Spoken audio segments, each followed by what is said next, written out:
Today I want to go over with you the backward foot combination and how and when you should use it and what are the correct kicks to use with it.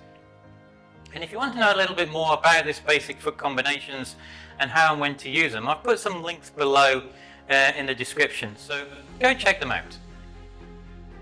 To start with, let's just recap quickly on the actual backward move.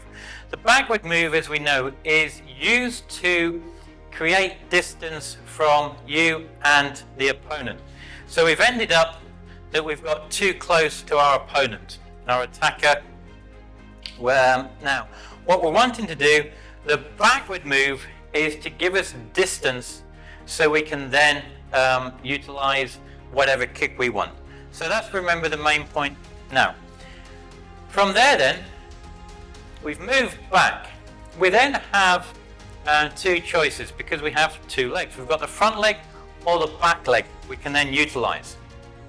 Now, the front leg is, as you know, is a much quicker, faster tool to use. Okay, so bear that in mind, and that will depend on the kicks that you utilize with that one. And the back leg is for strength and for power because it's coming through a distance, the energy will build up to make it much stronger. So always remember that when you are deciding what kicks to use. The front leg is quick, short and fast, and the back leg is for much stronger kicks.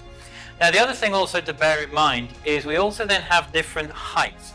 You've got the low, the middle and the high to utilize.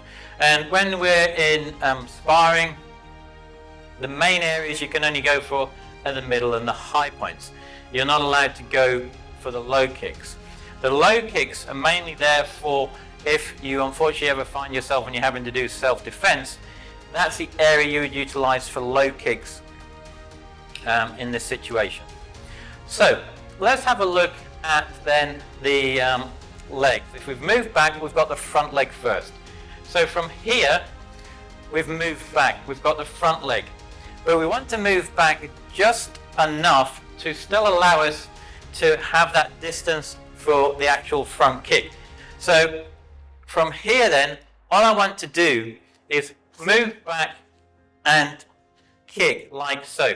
So you've got really too close to that person. You've just given yourself enough distance for, yes, the front kick, turning kick, side kick. You also, at the same time, as I said, you've got the different heights. So you've come too close.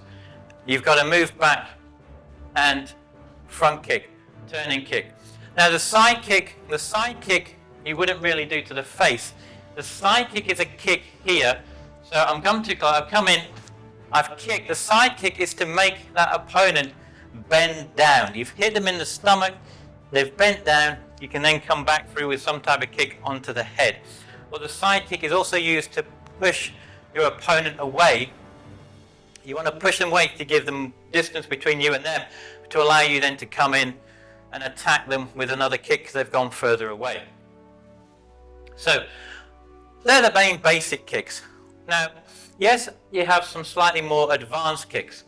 You've then got, you can utilize, you've got the axe kick. You come in, and the axe comes down. So you have the axe kick. You've also got the crescent kick. Now with the crescent kick you can do in two ways. You've got the crescent kick that goes from the outside to the in. So from here I've come back, So from here I've come back and I've come in with it. So it's from the outside to the inside, or you've got the in to out. I've moved back and I've come from the inside to the outside. So they're the two kicks to bear in mind. With the crescent kick, you've got two variations of that. And another final kick, you've got a hook kick as well. So from here, I've come back, and I want to do then the hook kick to the face section. So there are some basic kicks off the front leg. Now, what about the actual back leg? You've come back. Same again with the back leg. The back leg is for power, and you can do exactly the same similar kicks. You can come back in with a front kick. It's much stronger if you want to really hurt that person. So you've got the front kick, you've got the turning kick. You've got the side kick. As I said, you've moved back, you've got that distance, then you want to come back in with the side kick. Side kick, as I said, helps bring that person down to come back in with another kick. You then also have, and as we said before, you have the axe kick.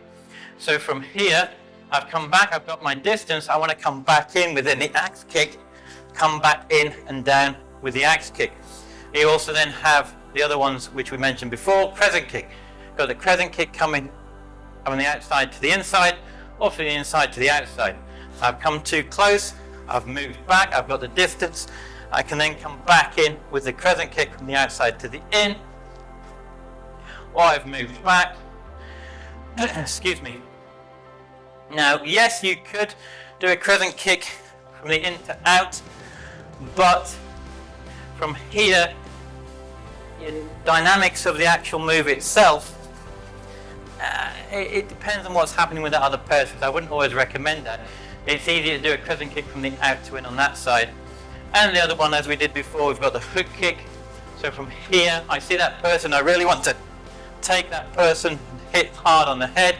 I come round and through with the hook kick. Now, you also then have, as we said, you've got then the lower section.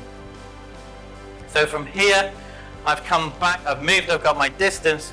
If you're coming from the back leg to the lower section, this is when you've got an awful lot of power to come through with that kick.